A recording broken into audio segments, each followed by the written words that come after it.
Cholesterol আছে বলে ডিমে ভয়? জানুন সত্যিটা।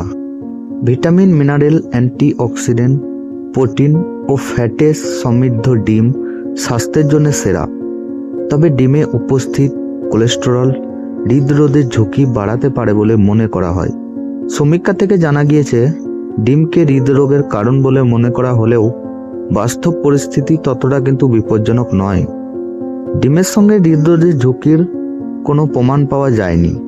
এমনকি প্রদাহ ধমনী শক্ত হয়ে যাওয়া বা কোলেস্টেরলের পরিমাণ বৃদ্ধি পাওয়ারও কোনো প্রমাণ নেই। সমীক্ষা অনুযায়ী সপ্তাহে 6 থেকে 12টি ডিম রক্তে কোলেস্টেরলের নেতিবাচক প্রবাহ ফেলে না বা হৃদরোগের ঝুঁকিও বাড়ায় না, বরং এটি এইচডিএল বা ভালো কোলেস্টেরলের স্তর বাড়ায়।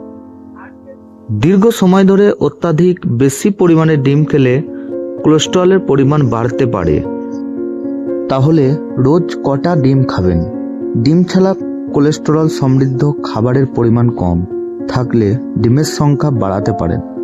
কোলেস্টেরল লেভেল ও অন্য কোনো হৃদরোগের ঝুঁকি না থাকলে দিনে 1 থেকে 2টি ডিম খাওয়া যায়। আর প্রাপ্তবয়স্কদের জন্য অধিকাংশ স্বাস্থ্যকর প্রাপ্তবয়স্করা দিনে 2টি ডিম খেতে পারেন। তবে উচ্চ এইচডিএল, স্থূলতা, মধুমেহ, হৃদরোগের পারিবারিক ইতিহাস থাকলে দিনে 1টি অথবা সপ্তাহে 4-5টির বেশি ডিম না খাওয়াই ভালো বলে মনে করা হয়।